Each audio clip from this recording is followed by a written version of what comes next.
बोलते हैं। कितने सुंदर फूल एवं पौधे हैं, कितनी सुंदर प्राकृतिक छटा है। सर, फूलों और पौधों से किसानों की आमदनी हो सकती है क्या? मतलब इसको लेकर सरकार की कोई योजना है क्या? हाँ, है ये है। अभी देखिए उद्यानिक पौधे जैसे हैं, जैसे धान, गेहूँ, मक्का वगैरह जो अनाज वाली फसलें हैं, अगर उनको छोड़ दें, तो बाकी की जो पौधे हैं जिसको उद्यानिक पौधे बोलते हैं, जैसे आम है, लीची है, केला है, पपीता है, या और भी बहुत सारे जो पौधे होते हैं, जैसे ड्रैगन फ्रूट वगैरह है, ये सब पौधे की जो खेती करके या फिर खेती के साथ साथ उसका जो उत्पाद निकलता है उसकी प्रोसेसिंग, पैकेजिंग, ब्रांडिंग, मार्केटिंग करके किसान अच्छी खासी आमदनी प्राप्त कर सकते हैं। अनाज वाली फसलों की अपेक्षा ज़्यादा आमदनी हो सकती है, और उसके लिए भारत सरकार भी बहुत जोर दे रही है ताकि उद्यानिक पौधों की ओर, उनके फसलों की ओर किसान आगे बढ़ें, उनकी खेती कर सकें हो। उसके लिए बहुत अच्छी योजना सरकार द्वारा चलाई जा रही है। उसका नाम है राष्ट्रीय बागवानी विकास मिशन योजना। राष्ट्रीय बागवानी विकास मिशन योजना बहुत ही महत्वाकांक्षी योजना है, और इसके अंतर्गत सरकार अच्छी खासी सहायता अनुदान भी प्रदान कर रही है, और इस योजना का लाभ उठाकर किसान अपनी आमदनी को कई गुना बढ़ा सकते हैं, और साथ ही साथ बारहमासी आमदनी भी प्राप्त कर सकते हैं। अच्छा, तो सर इसका अनुदान प्रतिशत वगैरह हमारे किसानों को बताएं सर।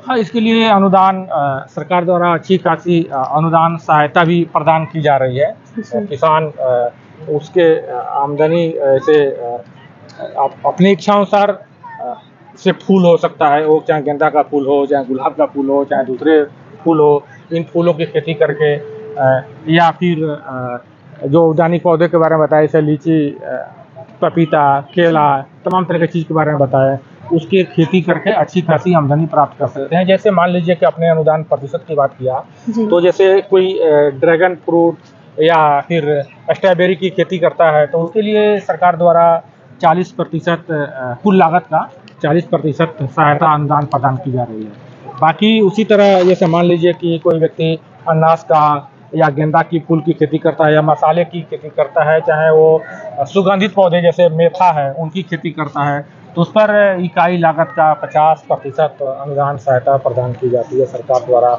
उसी तरह यदि कोई पपीता की खेती करता है, तो पपीता की खेती के लिए कुल लागत का 75% अनुदान मिलता है, सरकार द्वारा प्रदान की जाती है। तो इस तरह खेती करके किसान अच्छी खासी आमदनी प्राप्त कर सकते हैं। सरकार का भी इस पर जोर है कि लोग इसकी उद्यानिक पौधों की खेती करें और आगे बढ़े।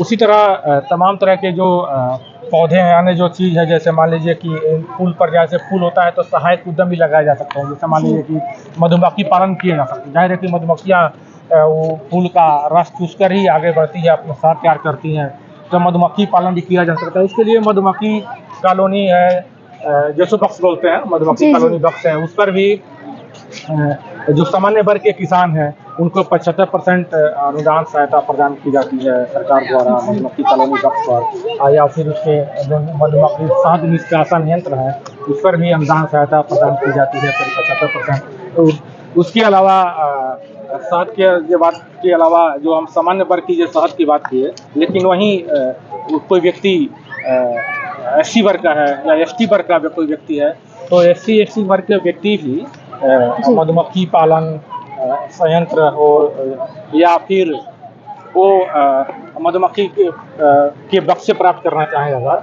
तो उनके लिए वो अनुदान सहायता बढ़कर 90% हो जाती है। यानी उन्हें 90% अनुदान सहायता प्रदान की जाती है मधुमक्खी पालन के लिए, जो बक्से होते हैं उनके लिए, या फिर मधुमक्खी के निष्कासन शहद निष्कासन यंत्र है उस पर 90% अनुदान सहायता है। उसी तरह कोई व्यक्ति यदि चाहे कि जो पौधे प्राप्त हो रहे हैं और पौधे प्राप्त हो रहे हैं उनको कहाँ रखेंगे, जैसे कैरेट की जरूरत पड़ती है, तो अन्य जो संयंत्रों की जरूरत पड़ती है, उपकरणों की जरूरत पड़ती है, उस पर भी 90% सब्सिडी प्रदान की जाती है। साथ ही साथ इसी तरह कोई मान लीजिए व्यक्ति एक मशरूम किट लेना चाहता है, तो मशरूम बैग प्रति किट जो 90% अनुदान सहायता प्रदान की जाती है। साथ ही साथ अगर कोई व्यक्ति फ्रूट ट्रैप बैग लेना चाहता है, जिसमें पौधे फल लाते हैं, उस पर भी अच्छी खासी यानी 50% अनुदान सहायता प्रदान की जाती है।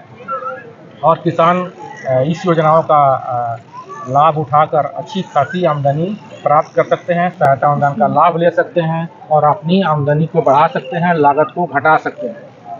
जी सर, तो आवेदन की प्रक्रिया क्या है?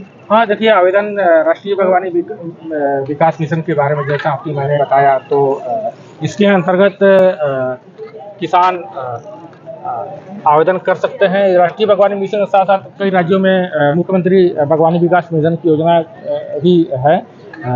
ये हर राज्य में आवेदन की अलग अलग स्थिति है।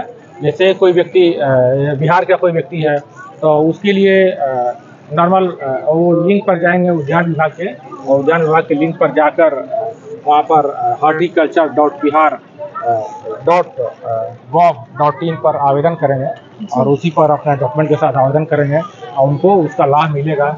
यदि इसके बारे में और अधिक कोई किसान जानना चाहता है, तो उसके लिए वो अपने जिले में अधिकारी होते हैं, सहायक निदेशक उद्यान, उनसे संपर्क कर सकता है।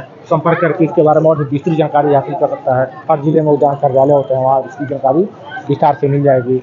वैसे वो आगे बढ़ सकता है, आवेदन की प्रक्रिया को और विस्तार से समझ सकता है।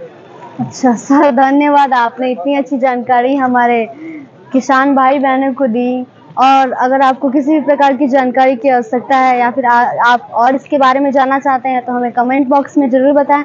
और हाँ, अगर अभी तक आपने चैनल को सब्सक्राइब नहीं किया तो सब्सक्राइब ज़रूर करें। धन्यवाद।